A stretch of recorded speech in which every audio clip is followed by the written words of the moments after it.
Sanibonani Dumelang, good evening and welcome to episode 325 of the Private Property Podcast. I'm your host, Uzamantungwa Khumalo.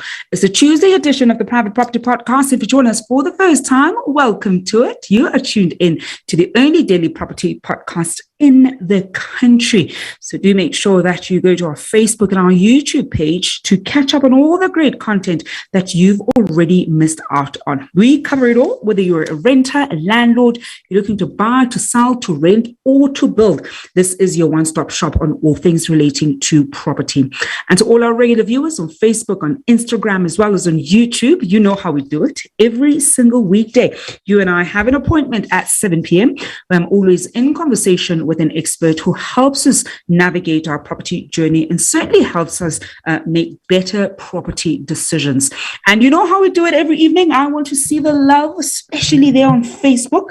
I know many of you, share great green hearts and, of course, are always eager to share some of your experiences with us. And as you know, on our Facebook page, we're also running a great competition where you can stand a chance of walking away with 500 Rand in cash. Now, the competition had three components. We had three goals for this competition. We've already achieved one, and it couldn't have been possible without you at home. So the first one was we wanted to reach 1 million followers on our Facebook page, and we've already done that. We did it last week, and we're now over 1 million, which is absolutely incredible. I think, if anything, it's testimony to how we are growing as a community, and of course, how you at home are making sure that we grow and you continue spreading the word, making sure that your friends and family see all the great work and the great content that we share with you. And of course, the other aspects, we wanted to reach 10,000 comments on the post that we have pinned on our Facebook page. And that is, of course, the competition post, as well as 10,000 shares. We're halfway there with both of those.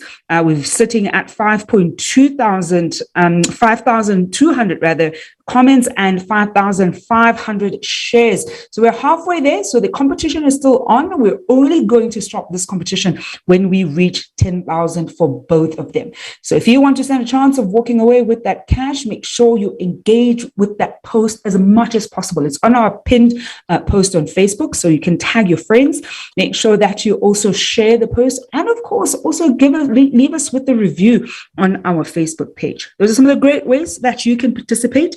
And last night, we unfortunately didn't get a winner. They didn't send us a message before the end of the show. Remember, if you want to win the money, you've entered the competition, then you also need to claim your prize live on air. We're in the comment section waiting to hear from you at home. The money bag is currently sitting at 1,000 rands. So if you've entered, then you can potentially walk away with 1,000 rands in cash. Well, that's some of the great things that are happening on our social media pages. And you can follow myself on Twitter as well as on Instagram at Zamantungwa_K, but we're always tackling some other thing relating to property. Now, this evening's conversation is one that I am very excited about. Not only do I absolutely love my guest this evening and the great work that she is doing, but it's also one of those conversations that I think at home we need to get a better understanding of. We're seeing the need for us to certainly come together as a collective to raise money in our different ways. And we're seeing the power of doing so. This evening, we're going to be looking at structuring a stokvel. We often talk about property stokvels or asset-based stokvels.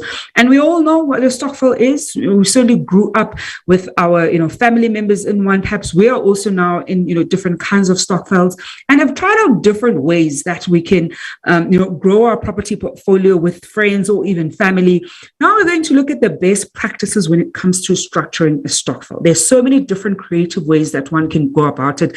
And we really want to get tips and insights on the best ways or the different possible ways that we can do it, especially considering how, you can go from being one of those stokvels that has a fixed amount every month, or that's based on, different members' ability to contribute a certain amount. So how do we then go about determining, the dividends that get paid or the share in the profit?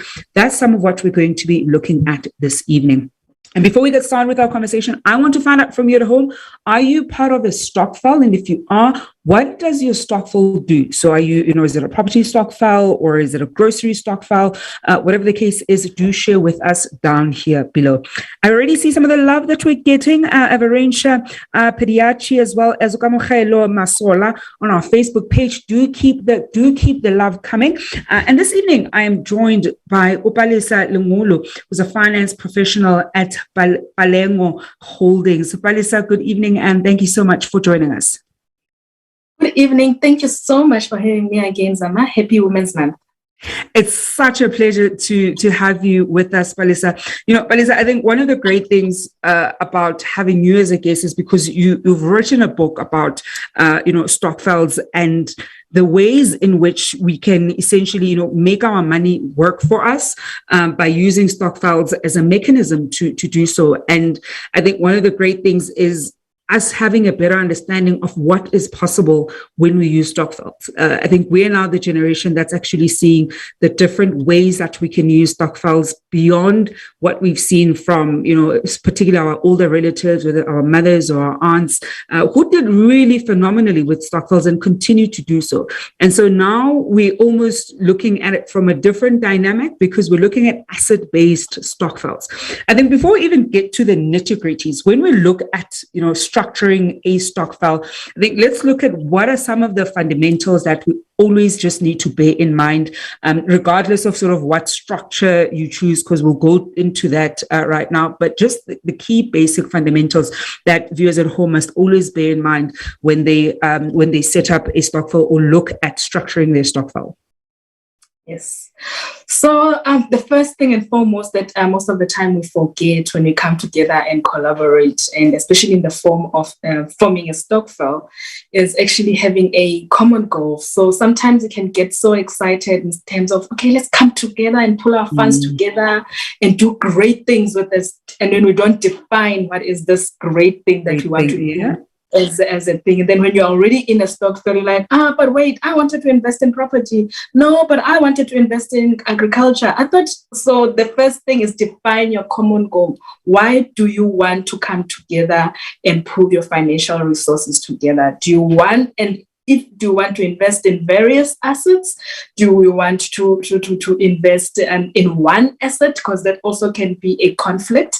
Or do you want to just save money and raise the capital and invest maybe in businesses? So you need to define from the beginning at least what you are starting with as a common goal, the first and foremost, because everything that comes after that comes to what type of constitution you're going to have, what type of entity you're going to choose when you are structuring, which way you are going. So yes, first and foremost, common goal.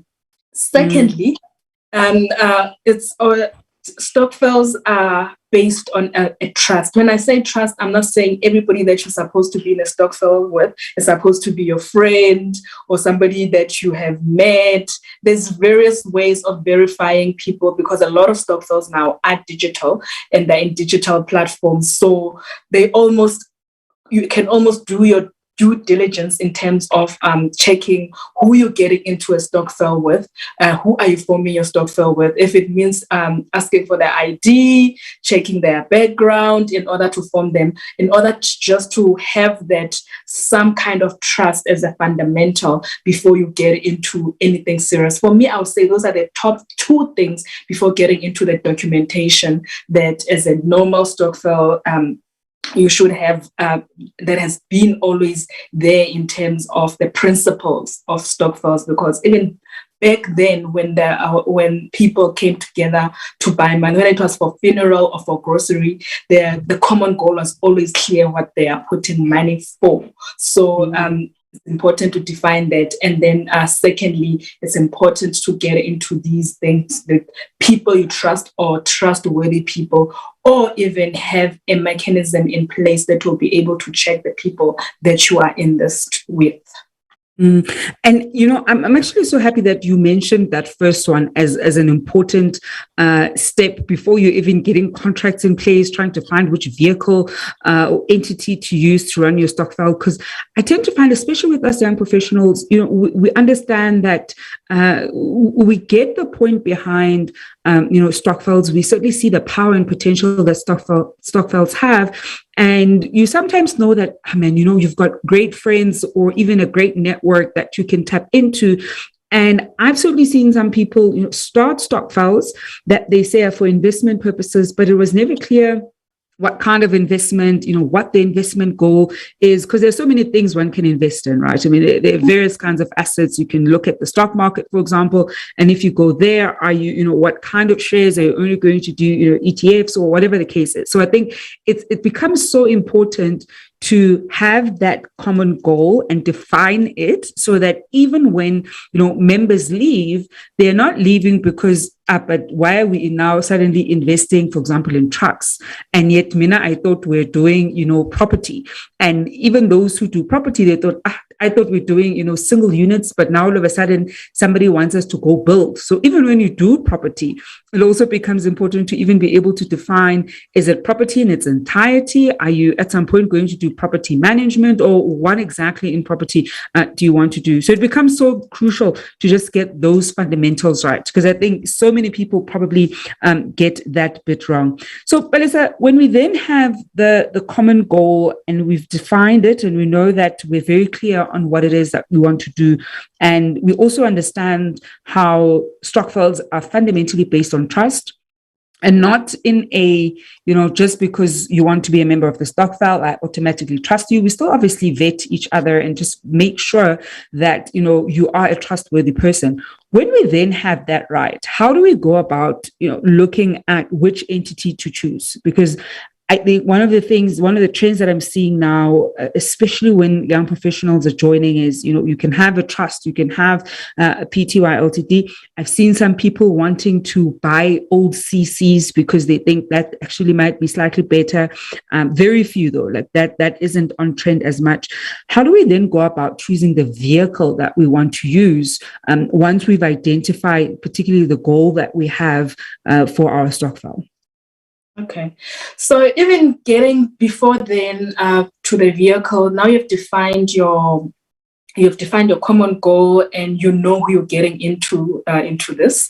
Now you have to put the most important document in place in stokvels, a constitution. So this is where you put all your wish list together, what you'd like to do and how you would like to do it. In terms of structuring, the best way to do it is to actually get a professional. After you have put what you'd like to achieve together and roughly a draft of everything. Should anybody die? What should happen? What are the exit points?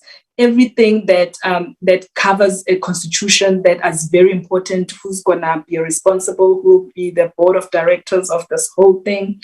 All that, and then give it to a professional and make a legal professional, preferably, or a lawyer that will now be able to structure it as a proper legal document that so that they also check blind spots that you might have, and even there they even can be able, even from then, even advise in terms of because this is what you want to do, a PTY would be better, or a trust would be better, or a cooperative would be better, or you come to them and say, actually, we prefer a cooperative. Make this one work for us legally.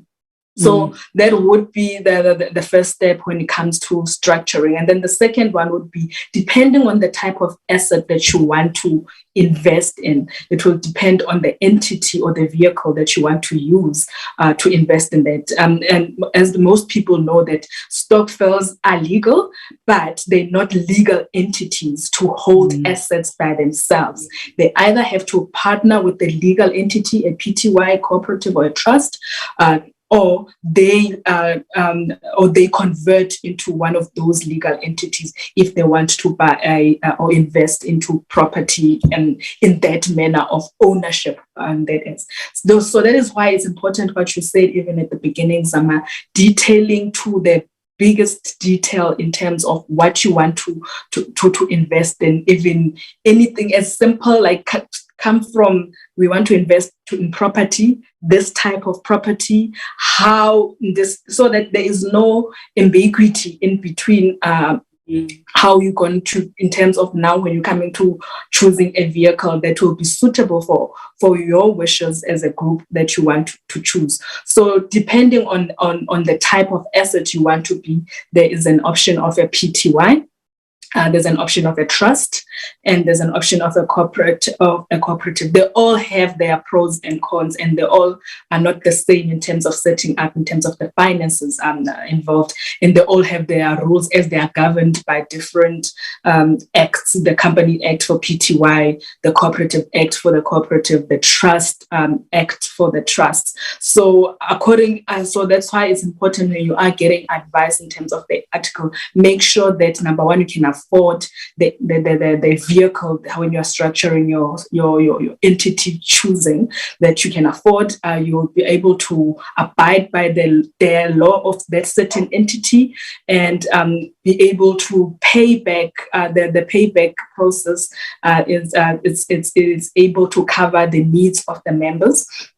And the shareholding that structuring around that, is it going to be the trustees and the beneficiaries? How does that look like if you're having a trust, if you're having a company? Who are going to be the board of directors? Are the members all going to be shareholders in this company? If you are going to be a cooperative, usually a cooperative, the entry level, everybody gets the same shares, and is so that when everything is paid back, everybody gets paid back the same according to their shares, which are the same. And also, if you are able to structure something within that entity that is allowable in terms of allowing others to contribute more than others and be paid according to their contributions. So it all depends on what asset you want to invest in order to find which suitable vehicle that will work for you. And that also will be answered mostly by the first fundamental: what is your common goal? What do you want to do with this coming together as a group?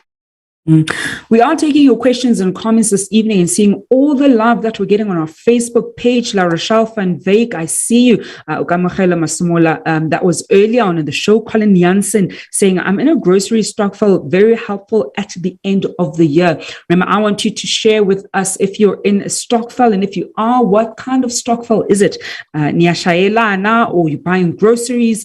One of the really great ones that I've also seen is the one that helps out in the beginning of the year for registration fees. We know a lot of parents tend to struggle quite a bit at the beginning of the year with the December blues. So you know that you're saving up for the following year so that you don't have any issues with tuition for your kids. And some even aim to pay the full amount by March, because you know that you get that special discount across many schools when you finish your school fees before March. So they want to take advantage of that as much as possible. Chanel Faris saying, saying, haven't taken part in a Stokvel yet. I've heard some scary things, but our domestic worker has one with friends for groceries for December months. And it's very interesting and helps a lot putting the money together and then splitting all groceries bought. We've got Ugamohelo Masula coming back saying, I think having a common goal is the biggest factor when we want to start a trust in another factor. And trust is another factor because people do run away in December when they have to share. Mkateko Agape, one of the top fan gang members, saying, my first Stokvel was 35 rands per person in varsity 17 years ago. Senior students ran with my money. I should search for him, but I've always belonged to one with friends and family. I belong to one property Stokvel. Kateko, do share with us how the property Stokvel is going like. I love hearing, stories about property Stokvels in particular.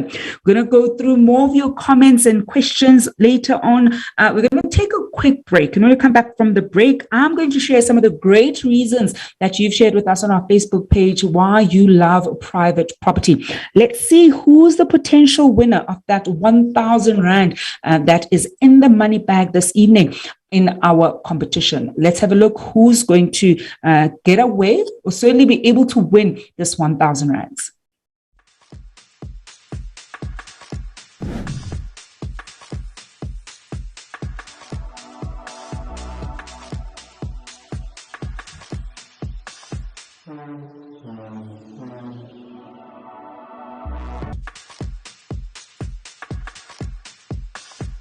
And this evening's winner is Upeti Ntsako Sambo. Peti Ntsako Sambo, you have until the end of the show to claim the 1,000 Rands that's in the money bag. I really hope that you're watching. It's 1,000 Rands. That's Upeti Ntsako Sambo. So if you are watching, do make sure that you drop us a text down here below to claim your 1,000 Rands. And going to some of the great comments that you shared with us on our post when you were sharing why you love private property. We've got a great comment here from Ginitika Isabel saying, wow, congratulations, fam. I love private property because of the podcast. I love the way they give us free educational about the property, and also their properties are beautiful. I love the way they present them in and make you feel like you are living heaven on earth. That's coming from Isabel. And we've got another one here from Omatsi Mohutlane saying, I love the podcast for all their insights and information. Private property has helped me realize that there are ways to make my property goals a reality. Having access to all the shows and podcasts and podcast lives has truly made learning about the property market accessible and has exceeded my expectations. Thank you, private property. Keep it up. And the last one this evening coming through from Umesi Nepipindi saying, it's been years with you, private property. What I love about private property is that you give us the best shows and the best property. I've learned many things since I've joined the family. We are family. I would love to own a property one day, and with you, I know I will do it. Love you, fam. Absolutely love that, Messi, and you certainly will be able to do it. I think, you certainly will get there. I always say your property is one of those things that teaches you very quickly that it's a marathon, it's not a sprint, and there are absolutely different ways for you to be able to reach your goal. I've got a great question here this evening as I'm in conversation with Opalesa Lengolo, who's a finance professional at Balengo Holdings, and we're looking at structuring a Stokvel. And questions that have come in, Palesa, we've got a great one here from Onela Miataza saying, how can I apply for funding as a property Stokvel? So if your Stokvel is just a Stokvel on its own. So there are certain financial institutions that can give loans. I think we can make it, we can say which one, because so far when it comes to property, we know there's technically only one that's made it possible for multiple people to own. Yes, like that. Yes. Okay, thank so you. they're the only player right now. I'm not allowed to say. So we can say the name. we can say their name. They're the only ones who come out with this particular offering, and we know they're targeting, the Stokvel model in particular. So yes, FNB has really has come with a product that does allow funding for a Stokvel. You need to find out the details and the terms of the conditions of that. I was actually looking into that last week. It's great, but I think property Stokvel members they have a lot to consider when they are looking into things like that. It is not too different from applying a home loan on personal capacity, because your personal credit check as members is still going to affect the application, and the payment of that one member missing a payment can affecting the whole group. There is also the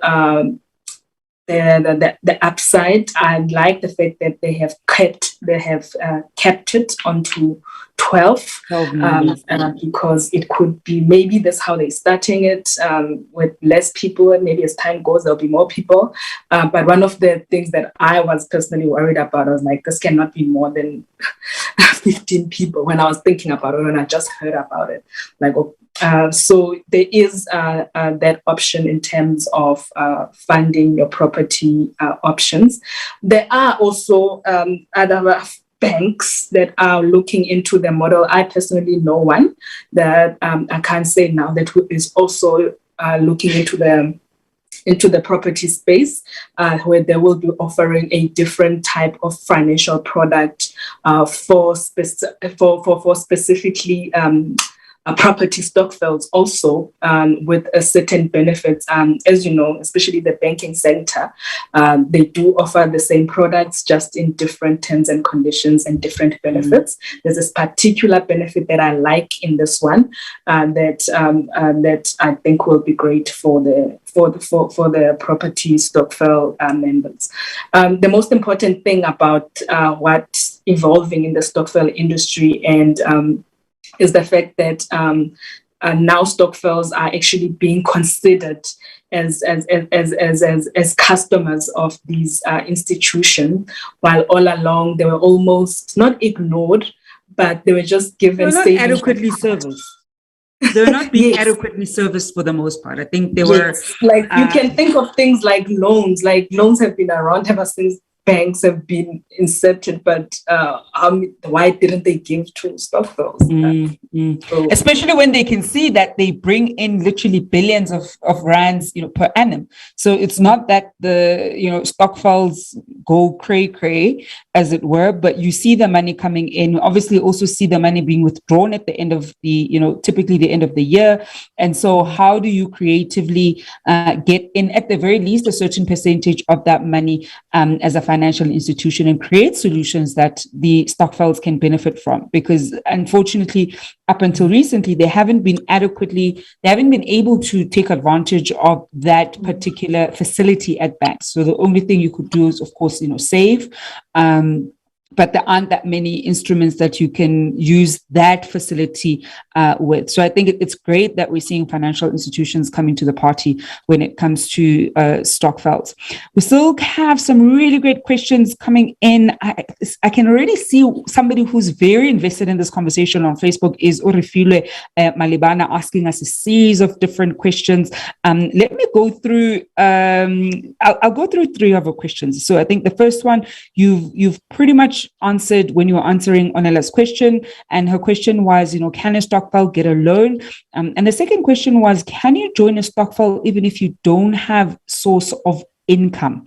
And I'll wrap it with her third question. And her third question, I already have a short answer for it. And the third question is the WhatsApp Stokvel legit? And I think when you answer the WhatsApp Stokvel, exactly, right? I think the answer is very short, but I want to expand her question and look at, and you were saying this earlier, Palesa, that Stokvels now also operating in the digital space. And a lot of Stokvels who may not, for example, use banks will use Stokvela.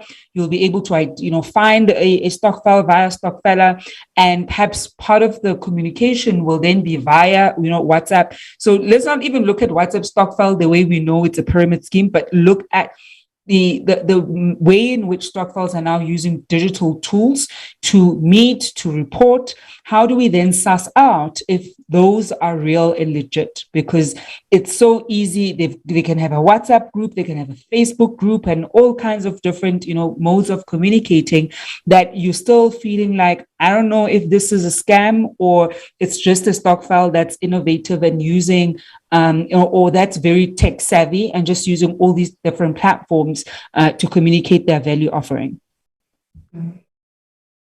So, okay, let me start with the WhatsApp Stokvel, also just add into that. Very true, Zama.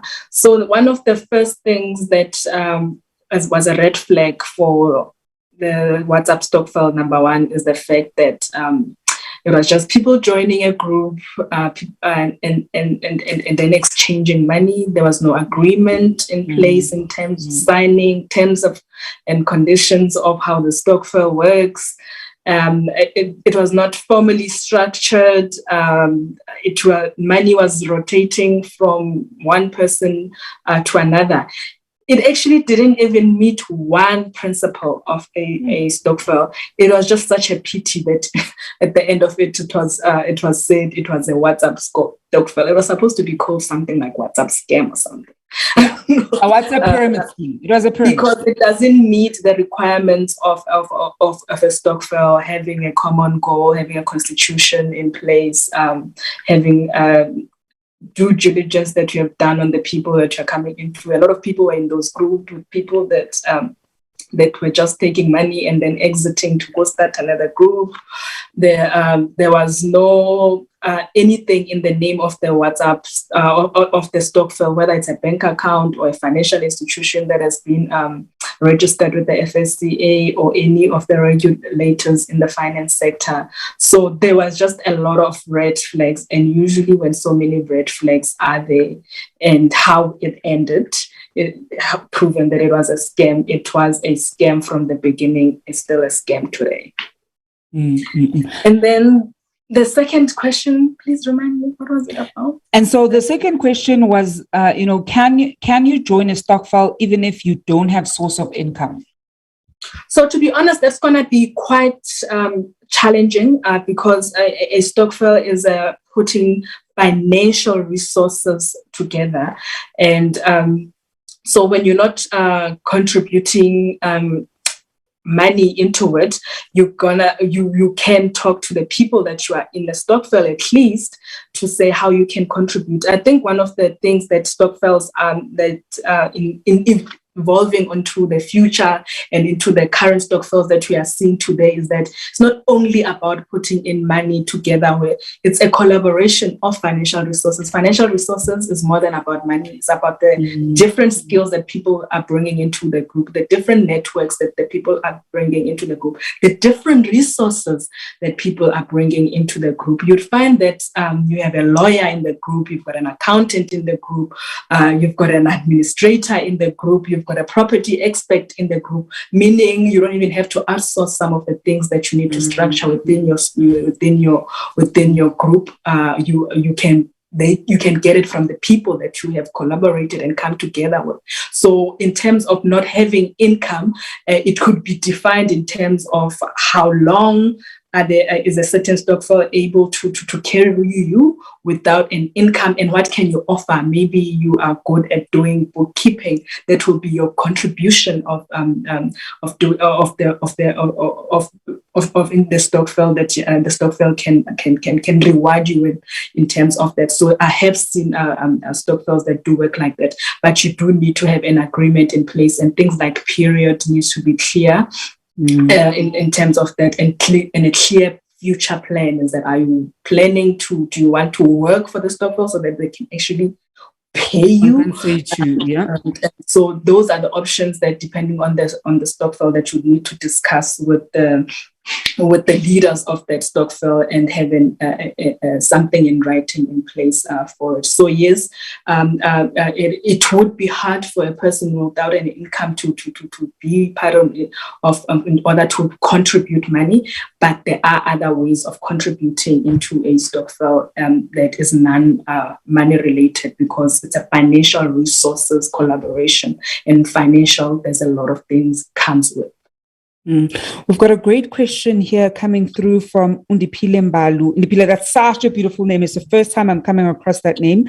And Undipile's question is, if a Stokvel has a company plus trust for buying of assets, what are some of the options of ensuring, say, 100 members of the Stokvel are beneficiaries of the Stokvel without this being an admin nightmare? And we're talking about this off air, right? That some Stokvels are obviously big and you might want to buy via a PTY Ltd or trust, or use a combination of both. How do we then ensure that, firstly, it's not an admin nightmare, as Undipile has asked, but also that we adequately keep track of people's contributions and are clear on then the percentage, whether it's dividends, payout, that they'll be able to receive?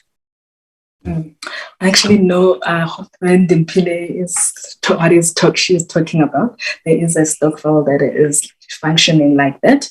So the thing is that when there's a lot of people in a Stokvel, there's one thing that you need to accept from the beginning, is the admin that gets into that. But the admin is once off.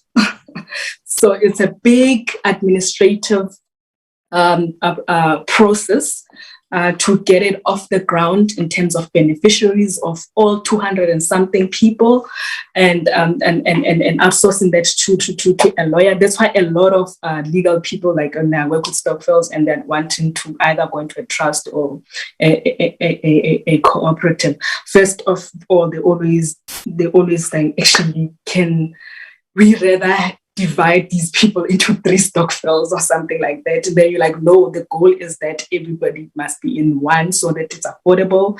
And this is what we are trying to achieve. So if it means we have to pay you more or pay an administrator in order to get this off the ground, let's rather do that. So there is no way of really running away from the administrative admin when you are still setting it up and structuring it. But it is a once-off process. What if you put it correctly from the beginning in terms of making sure that you've got everybody's details, everybody's a beneficiary, everybody's being communicated with, everybody, you have that documentation and they've signed everything that they need to be signed from the beginning, because it won't be that every time something happens, you need all 200 people to agree to something like the perception that is out there, or every time a transaction needs to happen, all 200 people. Yes, in terms of gathering and administrative and making sure that everything admin-wise is done correctly and in place with the help of the lawyer and the other experts according to your investments that you are making. That is an administrative once-off administrative task. It might take even maybe 6 months to even while you are already investing into a certain asset to actually get everything in terms of admin, because we've got a lot of members. But once it is done, you are able to function like any other organization or any other business, when now the concentration is rather on the board or the committees or however you are structuring your leadership structure to be able to handle everything else that comes after that. But Lisa, before I let you go, any final tips for our viewers at home when it comes to structuring their Stokvel, and especially when it just comes to thinking through some of the administrative work that they'll need to do early on? Because as you've just pointed out, the moment you're going to, actually, even when you're not going to be many, because I'm in a smaller one, even when you're not many, you find the admin is there regardless of the size. You just find you just need to add more people if there are obviously more of you. So there's admin regardless. So Any tips for us in So, terms of looking at structuring our Stokvels and just thinking through not just the admin loophole, but really the best structure given what we say we want to invest in and the kind of returns that are also going to be tax efficient, right? Because I think that's a big thing, especially once you look at the numbers and, you know, the bigger Stokvels, that you want to use a vehicle or a combination of vehicles that are also going to be as tax efficient as possible. So first and foremost is that money. A lot of times when organizations outside Stokvels charge admin fee or charge some kind of charge that is outside whatever that they are offering, it's almost like, why you are charging that? Until you get into this and actually realize that outside the contributions, outside the money that you are raising, outside the capital that you are going to get, you are going to invest in a certain asset, there is so much money that is needed. And a lot of people that get into Stokvels, whether they are going to formalize into a certain vehicle or stay as a Stokvel, they already have their businesses, or they already occupy with something else, or already employed. They're not necessarily going to be looking into this thing alone, even if they are experts in that. So you need a pot to raise specifically for admin or operational expenses for if you are getting into the today's Stokvels. So, and this operational expenses pot or fund needs to be quite reasonable, because it can run out very quickly. You're gonna be consulting how to structure your Stokvel, the lawyers, the accountants, the NDAs, the SLAs that you might get into. All those things need money, and not little money. And a lot of times people end up taking the extra money, capital that was raised for the asset, to cover operational expenses. So the first thing is that, you know, when they say money talks, when you do raise money, also raise a lot of money for operational and admin fees of running the whole structure. Number two is governance. We're going to be working with a lot of people. You almost don't have a choice but to have a strong professional governance structure. You need to have a correct board according to the vehicle that you are going to be choosing. You need to have working committees according to the needs that are going to be needed in terms of operations of the group. So that needs to be clear and work according to and follow the rules of that certain structure. So then, in terms of vehicles, a lot of people are more familiar with PTY because it's the most popular form of a legal entity, and a lot of Stokvels, especially those that don't have a lot of people in them, go into the PTY route because it's what they know, and their rules are quite simpler than other entities, so they tend to lean more into that one. And also the tax that comes with it, it's more or less reasonable. And one thing that people need to know, tax is very important when you are choosing this vehicle. For example, trusts are very expensive to set up and to maintain. So almost needing when you are going into a trust as a vehicle that you are choosing, you almost have to have a budget to be able to run such, and not forgetting the tax implications that comes with a trust.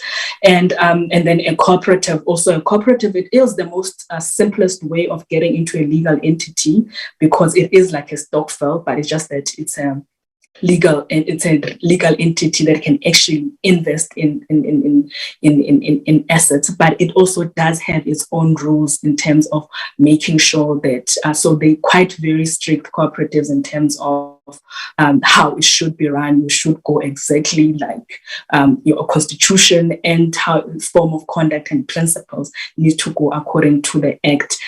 Otherwise, it can be reported that you are not operating it correctly. But in terms of also tax, is almost the same as the PTY. And the reason now I'm going to tax is that a lot of people in Stokvels, just once they transform into a certain entity, they think the tax the entity is going to pay, that it stays there. When you are still going to get your payout, you're still gonna get your personal tax being taxed, even if you're part of a trust or a PTY shareholder or a cooperative shareholder. So depending on the number, I will say, for example, there are less people in a Stokvel, PTY most of the time. More people in a Stokvel, especially 100 and more, cooperative, more complicated, not really complicated, where beneficiaries and have a different of a benefit. What I like the most about trust plus PTY setup is the benefits that comes with being beneficiaries of the members themselves. So it's almost when you are building generational wealth, a lot of people will rather go for the trust one. So again, it depends on the members and their members, what do they want out of this? Are they building generational wealth? I'll tell you, a lot of members, if they are most of their common goal revolves around, I want to leave this to my kids. I want to do this. I want to make sure my kids is also part of this. And also most of the time will go for the trust issue. Again, also affordability issue. A lot of Stokvels that wants to be contributing less money wouldn't go for a trust because they want the expense that trust comes with. So those need just the summary under each. I think the one thing that I'll add, having had some experience in it is, and you touched on it, that some Stokvel members don't think about how they'll get taxed in their individual capacity. And let's look at, for example, an asset-based Stokvel, so a property Stokvel. Let's say you're 20 or you're even 10, and you are going in as individuals and you're going to have the payout, whether it be on a monthly basis after you've, of course, bought your investment properties, and there is some kind of, payout, or it's on an annual basis. As much as the vehicle, suppose you're using a PTY, is going to get taxed, you as individuals will also get taxed when you receive the payout from the company. And sometimes the way around it is for the membership to be of another company. So instead of you being, the member who gets the money, have your company, so register a separate company, and you're able to use those funds. But of course, that just requires you to be slightly creative and be very clear about what kind of, funds you're going to receiving and what kind of entity. And that's probably, a masterclass session all by itself. And unfortunately, we have run out of time this evening. Palesa, thank you so much for joining us on the show as usual. Thank you so much, Zama, for having me. Just as long people know that Stokvels work, and it all depends. There's no site fits all in here, and they definitely can be used to make money work for them.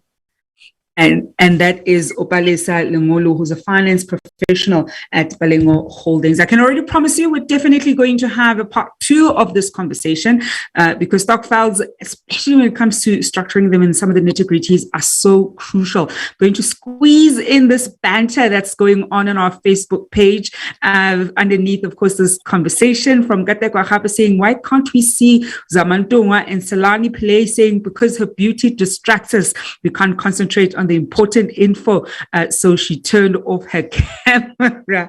Thank you very much there, Selani, and that's a great note to leave it on this evening. The team tells me that unfortunately we didn't have a claim this evening. Upeti Ntsako didn't message us, so the money rolls over tomorrow evening. It's going to be 1,500 rands in the money bag. Well, it is a Tuesday, so you can look forward to the farming podcast that's coming to your screens just now at 8 p.m. I'll be back tomorrow evening. Until then, hoping you're staying home and staying safe. Palesa, thank you so much. Thank you, Zama. Great. That was fantastic. That was great. We definitely need a part 2 because it's one of those great topics.